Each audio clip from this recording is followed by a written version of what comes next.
Welcome back to Pokemon episode summaries. Today, I'll be doing episode 390. Who, what, when, where, why not? The episode begins with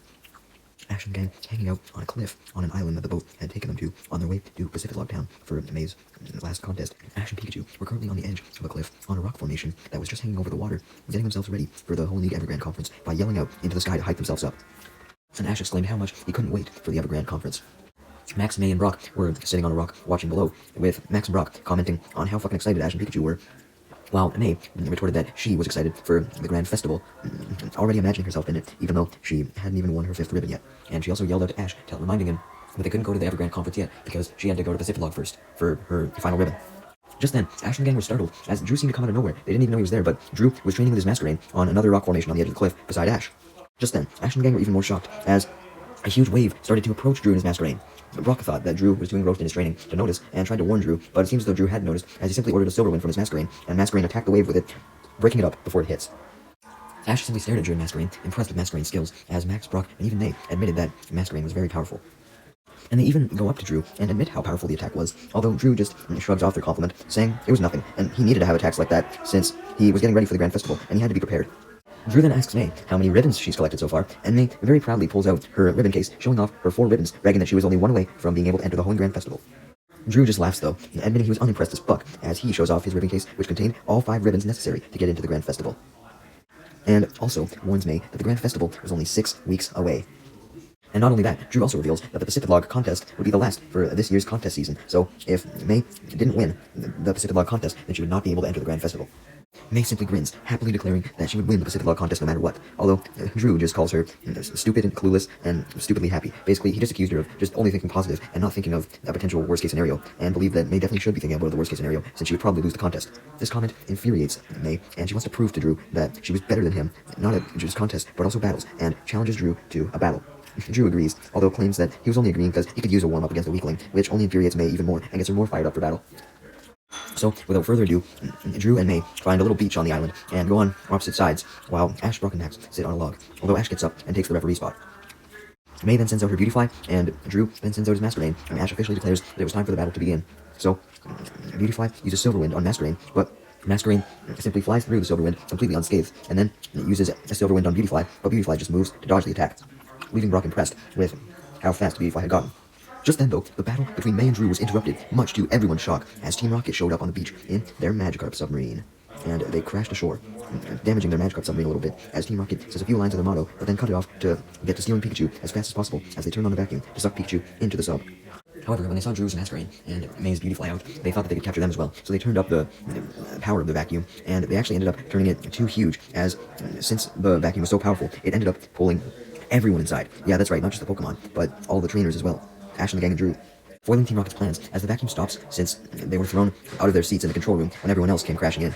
The submarine was obviously cramped as fuck, because it was already cramped with fucking just Team Rocket in there, but now with everyone else in there, oh boy, damn. But to make things even more cramped, Wobbuffet then forcibly popped out of its Pokeball, and to make things even worse, this startled Max, because he wasn't used to this shit, which caused Max to accidentally hit a button on the wall of the sub, which activated some powerful jets, which makes Team Rocket freak out, as the submarine gains enormous speed from these jets and goes back into the water, while May and Drew take the opportunity to recall Beautifly and Masquerain so that they didn't get injured, and the submarine then continues to speed deep down into the depths of water. Eventually, the submarine hits a whirlpool, which causes the submarine to go absolutely insane, and the submarine explodes and sends everyone flying up into the air above the ocean. And they eventually land on a misty island, unbeknownst to them, known as Mirage Island. Everyone had been separated, and the first ones to regain consciousness was Team Rocket, James, Jesse, and Meowth, waking up right next to their destroyed Magikarp sub. Jesse and James and Meowth immediately noticed that Wobbuffet was missing. He wasn't even by them anywhere. Meowth and James try to imitate it to get its attention, although Jessie finds this annoying, and she gets even more annoyed as she remarks that Ash and the gang messed up their goddamn plans once again, even though it was really Team Rocket's fault. They were the ones who turned up the vacuum too high. Meanwhile, somewhere else on the island, Ash, Brock, Max, and Pikachu were together, and they recovered from the fall, but they realized that May and Drew were missing, so they decided to go searching the island for them, as per Brock's initial suggestion. Meanwhile, speaking of May and Drew, they had ended up together, with May sitting on a rock and Drew sitting on the sand, as the two of them watched the whirlpools that surrounded the island, trying to ignore each other because they were not very happy to be stranded together. Both of them having mixed emotions. May and Drew were happy that they were okay, but they also felt really uneasy because of the tension they had. Out of nowhere, though, they see a man who looked old in a motorboat, piloting his boat through the whirlpools and the thick mist. The old man then parks his boat and gets on the beach, which May and Drew were also on, and the old man introduces himself as Roderick, and explains that Drew and May were on Mirage Island, and expressed his surprise that May and Drew were on there because due to the mist and whirlpools, it made it difficult for anyone to come on the island in the first place. May had no reaction whatsoever to the name Mirage Island because she had never heard of it, but Drew had heard of it and got astounded upon hearing the name, leaving May to ask why. So Drew explained that some people that he had met throughout his journey had told him that the island was famous for their lychee berries that were rare and apparently perfect for making Pokeblocks, being the berry necessary for the perfect recipe, and they could only be found on Mirage Island. Drew then criticizes May for not knowing jack shit, stating that she even pronounced the name of the berries wrong, as May, in her surprise upon hearing about these rare berries, called them lychee berries instead of lychee berries, which gets May angry, as she declares that she wanted to find Ash and the gang as soon as possible so she wouldn't have to hang around with Drew anymore. Although Drew stated that he was going to focus on getting the berries, so May changed her plan and said that she was going to find the berries first and take them before Drew could. Roger then jumped in, admitting that Mirage Island was a disorienting area, so he offered to help May find her friends, and later they could go find the berries, because he believed that finding May's friends that she had mentioned would probably be more important, since they could end up getting lost on the disorienting island as well. Drew wanted help finding the berries, so he decided to come along as well, although he got annoyed when Roderick said that May and Drew were just like his Pokemon, wanting berries, specifically the lychee berries. Drew and May then introduced themselves to Roderick, and they started searching for Brock, Max, and Ash. Speaking of Brock, Max, and Ash, they were walking along in a dense forest area, trying to find May and Drew, with Brock utilizing his compass, and Ash having sent out his Swallow to do an aerial search. Unfortunately, as they walked on, Brock found out that his compass was broken, since the needle was pointing everywhere and not stopping. And then Swallow flew back to Ash and the gang, shaking its head, confirming it had not found May or Drew. So Brock knew they had to come up with a different way to find May and Drew, and suggested that they try and find a river on the island, and then trace the shore by it, thinking that maybe May and Drew would have arrived near the shore of the island. Although they had to find the river first, so they got an idea, with Ash sending out his Corphish, and Brock sending out his Mudkip to search for the river, with Mudkip using its fin, and Corphish just, being Corphish. Because Ash thought that Corphish being a water type would help it, I guess, help it, find the river. Meanwhile, back with May and Drew, they were with Roderick, looking for Ash, Max, and Brock, and May was kind of interested while walking through the forest on the island, taking the opportunity to do that gag she did sometimes, where she posed as a news reporter on an expedition, and she narrated as they looked for Brock, Max, and Ash, although Drew was annoyed by this, teasing May that she probably didn't get out much if she thought that this forest was cool, but May simply rebutted that Drew didn't know how to have fun. Roderick then suggests that if their friends ended up on the island, then they may have gone to the river and then to the shore. Man, I guess Roderick was smart, because that's exactly what Brock, Max, and Ash were looking for. So anyways, Roderick suggests that he, Drew, and May head in that direction, and they do, going towards the river. With May assuring Roderick that this was in fact a good idea, because as she thought about it, she definitely realized that Brock would probably instruct Ash and Max to head towards the river so that they could have a good meeting spot. Meanwhile, Team Rocket were searching for Wobbuffet, with Jessie extremely frustrated that she couldn't find it, revealing that maybe she did care for Wobbuffet after all. Suddenly though, Jessie hears a soft cry from a Wynot, Wobbuffet's pre-evolution, but she believes that it was from Wobbuffet. So she follows the sound, and James does with no hesitation as well, believing that the sound was Wobbuffet too, but Meowth, being the expert on Pokemon cries, since he could speak both Pokemon and human, knew that it was a Wynot, so he was very hesitant to come along, but he did because he didn't want Jessie and James to get into trouble without him. And as we knew from previous episodes, where Ash and the gang and Team Rocket got separated, Meowth hated being alone. Meanwhile, May, Drew, and Roderick had made it to the river first. And while they were waiting for Brock, Max, and Ash to show up, Drew wondered how Roderick knew so much about the island in the first place, and how he had managed to make it on the island multiple times, since, it was obvious he'd been there before, and then went off the island on his boat, and then came back. So yeah, Drew had a lot of questions. This leads Roderick to explain his story through a short flashback. Basically, he discovered the island 40 years ago, when he was a young boy, and also a coordinator. Upon hearing that Roderick used to be a coordinator, May got intrigued, and she continued listening to the story really intently. Anyways, Roderick added that he was just in his boat en route to Mirage Island in search of lychee berries, since, they're supposed to be meant to make the perfect Pokeblocks. Unfortunately though, while searching for Mirage Island, even though he did end up washed ashore on it, he almost died in the process, because he ended up there after his boat got caught in a whirlpool. Roderick then recalled that as soon as he arrived on Mirage Island and woke up, he remembered something pulling him into a cave, and he was dragged into it, and immediately he found the lychee berries that he was looking for in a huge pile. The flashback then ends when Drew calls out that he had just spotted a bush full of lychee berries and runs toward them to the river's side to investigate them, and May eagerly follows, wanting the berries herself. Since they were in such a hurry to get the berries and focused all their attention on them, both Drew and May didn't notice that the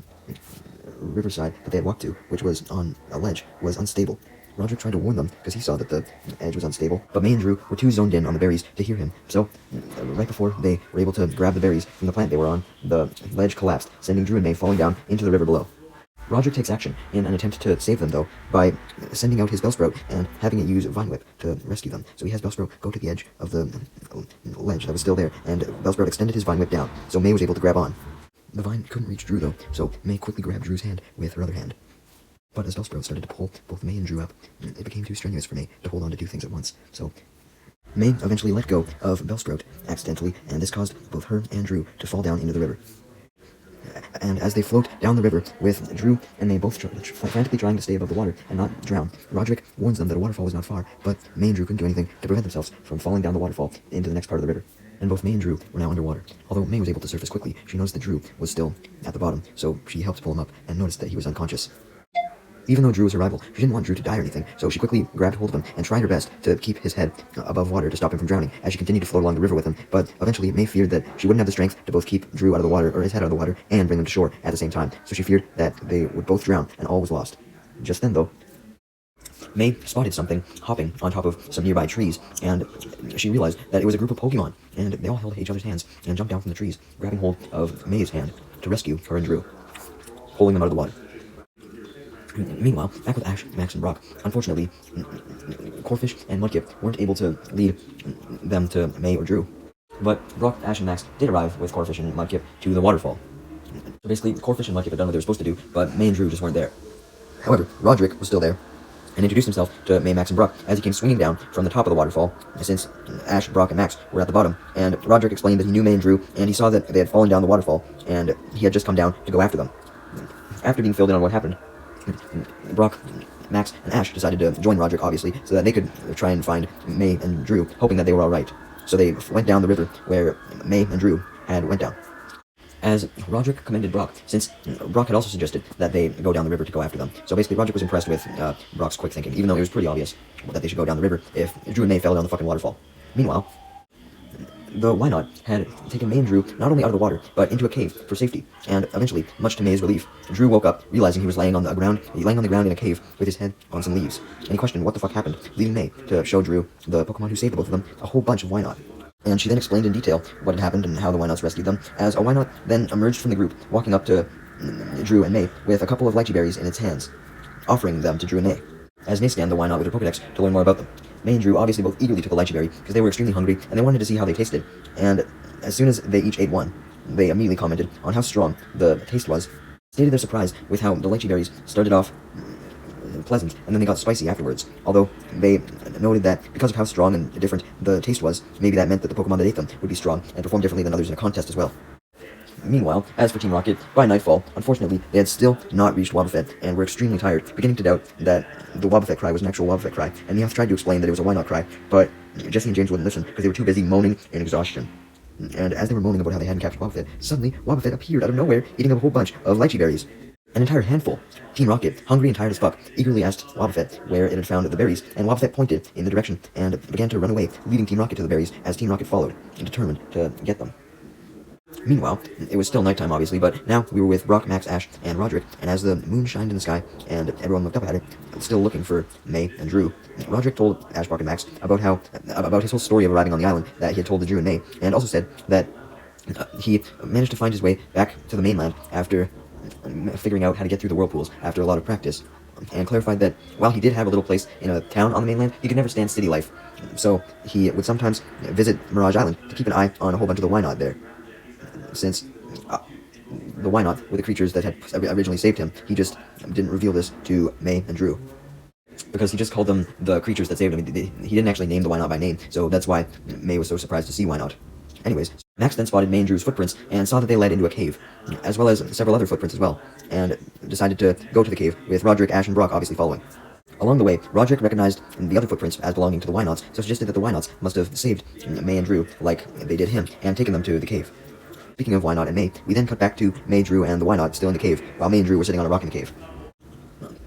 May then decided to thank the Why Not for saving them by having fun with them and playing with them, and eventually she sent out her Combuskin, Skitty, Bulbasaur, and Beautyfly to play with all them as well. She suggested that Drew should come play with them as well, but Drew politely refused and simply just watched May and her Pokemon have fun with the Why Not, and May even hugged some of the Why Not. They were actually getting pretty close. Meanwhile, back with Team Rocket, they had been led by Wobbuffet to the lychee berries, and they immediately each picked one to eat, and they soon after discovered how it tasted, being extremely good as you actually ate them, but terrible and super spicy after you ate them as the aftertaste. Team Rocket each spit out their berry, although their mouths were still extremely sore from the spiciness, and Jesse and James suggested that they simply just leave all of these berries immediately, though Meowth was able to identify the berries as lychee berries, which were used in Pokeblocks and extremely rare, and because of this, Meowth suggested that they would cost a lot of money, so they should steal all the berries and sell them. And Team Rocket then cheered immensely at this idea, and Wobbuffet agreed as well. Meanwhile, back with May and Drew. Drew was still watching May and her Pokemon play with all the Wynots when suddenly May and Drew heard a vacuum. It started off as coming from the distance, but May and Drew went outside the cave anyway, and soon, after a few minutes, Team Rocket had arrived in a balloon shaped like a Wobbuffet, likely in honor of Wobbuffet, really giving them the idea for this plan, and they were the ones with the vacuum, trying to use the vacuum to steal all of the lychee berries on the island, including the ones right next to May, Drew, and the Wynot's cave. As May and Drew watched all of the berries from around the cave getting pulled from even other spots on Mirage Island into the Wobbuffet balloon's vacuum, May accidentally got pulled inside as well. Although Team Rocket didn't even really care about this, as they simply cheered at the fact that they had all the lychee berries now, and they decided to just tie May up for now, since she was now in their basket, and also they would just drop her off somewhere later. Team Rocket then make their escape in the Meowth balloon, leaving Drew and the Wynot behind, but Drew and the Wynot give chase in order to save May and the berries. Eventually, though, the Wobbuffet balloon flies over a cliff that Drew couldn't regularly pass, obviously, but then the Wynots simply grab each other's hands, and basically they form a bridge, allowing Drew to cross the bridge and get to the other side of the cliff, and eventually land, because the cliff conveniently led to more flat ground. Meanwhile, Team Rocket continued to laugh as they actually found more berries that they hadn't sucked up, and proceeded to suck them up in the vacuum, while May was struggling while she was tied up. Team Rocket then landed their Meowth balloon, though, for a little bit, so that they could take May out of it, and then they tied her to a tree, not just tying her arms, and now she was hanging on a tree branch, as Team Rocket floated away from her. She tried her best to struggle her way out of her ties, and tried to reach her Pokeballs to send one of her Pokemon out to help her, but she couldn't since her hands were tied behind her back. Luckily for her, though, she then sees Drew coming to the rescue with all the Wynot. Drew and May then talked about how Drew should go about getting May down from the tree, although Team Rocket heard this, and they quickly flew back, since they hadn't gotten far away. That's how they even heard May and Drew in the first place, and they weren't going to let May escape, because they knew that she could potentially stop them with her Pokemon.